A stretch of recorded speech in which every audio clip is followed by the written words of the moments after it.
Good morning. Good morning, my friends. I am back from my day of self-nurturing, which interestingly included doing 3, 4 loads of laundry, whatever. When you nurture yourself, sometimes it means that you're getting your space in order so that you can feel stronger. And that's exactly what I did yesterday. So brought my coffee, and I wanted to talk to you about spiritual aspects of being courageous. Excuse me. So, when it comes to words, you know that I really feel it's important to define what we're talking about. When it comes to courage, we've talked about that. We talked about it in the Setting Your Sails workshop. Courage is heartfulness. It is that ability to know that you're afraid and still do something, still have an action that happens, that you are making happen. And when it comes to the idea of spiritual or spirituality, there are a million ways to look at that. There are probably a billion ways to look at it because there's probably a billion of us. And so everybody looks at it from their own perspective, which honestly we should. We have to define things according to what really strengthens our system and what strengthens our resolve and what strengthens our heart. I mean, our courageous heart. Because it takes courage to get up every day and do life. It's life is not this no-brainer sort of easy A course. I think we've all sort of noticed that one. What we tend not to notice, of course, is that we think it's supposed to be, and if it isn't, we have failed. That is an incorrect assumption, I can tell you right now. So let's look at the spiritual face of courage this morning. I took a few notes. Let me pull that up if I can find them. So when it comes to courage, what we're really looking for is having faith in ourselves. So what the hell does that mean? I mean, I remember hearing once, oh, if you have faith in yourself, is the same as yourself with a capital S. That is the same as having faith in God. And I was like, oh, I don't think so. You know what a screw up I am, right? So I was like, oh, I just, that's bizarre. I can't even imagine. Okay, so I can't even find my notes right now. That's brilliant. Oh, good heavens. Hold on a second. Go on. I'll just talk to you. All right. So here's the deal. When I say I want to have faith in myself, and I have not had a good track record of maybe good decisions or something like that, how can I have confidence when I have no track record of something that I can be confident in? Well, we have got to turn towards the things that are already good about us. What I mean is our good qualities, the good things that we already are. Are you a caring person? Are you smart about science? Are you smart about animals? Are you smart about arts and crafts? What are you smart about?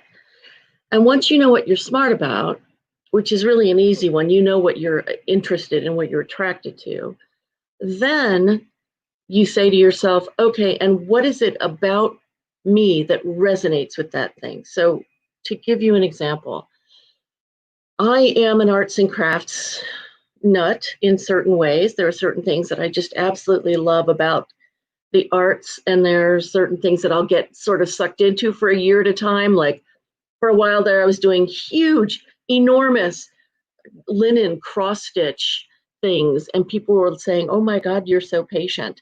And I was just like, I'm just really getting into finishing each little color in this little block.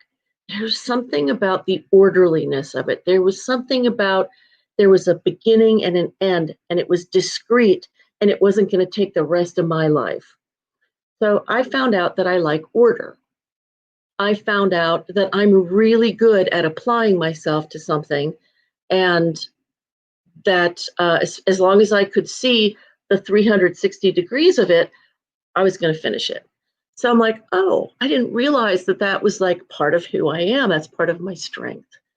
So once I know that, then I can walk into situations. I can trust that because I've already proven that to myself. Does that make sense? I've already proven that to myself. So I can walk into situations that require that ability. And then I know that I am very likely to succeed.